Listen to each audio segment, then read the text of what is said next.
দুদিন আগে অমিত শাহ তিনি বিজেপির ইস্তাহার প্রকাশ করে বলেছেন তারা যদি ক্ষমতায় আসে মহিলাদের নাকি ৩,০০০ টাকা করে আর্থিক সাহায্য সহযোগিতা দেবে।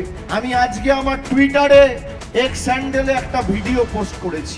সেই ভিডিওটা যদি আপনারা দেখেন আপনারা দেখবেন যে বিজেপি নির্বাচনের সময় বিহারের মায়েদের ১০,০০০ টাকা করে দিয়েছিল, নির্বাচনের পর তাদের বাড়িতে গিয়ে সেই টাকা ফেরত চাওয়া হচ্ছে, না হলে বুলডোজার চালিয়ে তাদের বাড়ি ভেঙে গুড়িয়ে দেওয়া হচ্ছে।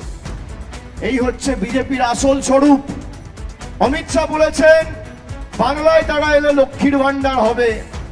আমি অমিত শাহকে চ্যালেঞ্জ করব, এখানে সংবাদ মাধ্যমের প্রতিনিধি আছে, আপনাদের হাতে মোবাইল ফোন আছে, আপনারা আমার কথা রেকর্ড করুন।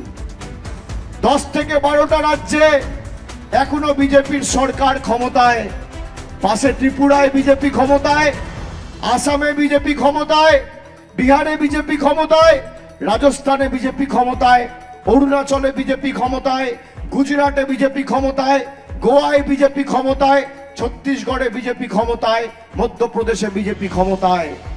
মমতা ব্যানার্জির সরকার যেভাবে 2,42,00,000 মায়েদের লক্ষ্মীর ভান্ডার দিয়েছে, পরিবারে একজন থাকলে একজন আর 5 জন থাকলে 5 জন, যদি বিজেপির কোনো মুখ্যমন্ত্রী করে দেখাতে পারে আমি রাজনীতিতে আর পা রাখবো না, রাজনীতি থেকে চিরতরে বিদায় নেবো। আমার চ্যালেঞ্জ, আপনি করে দেখান।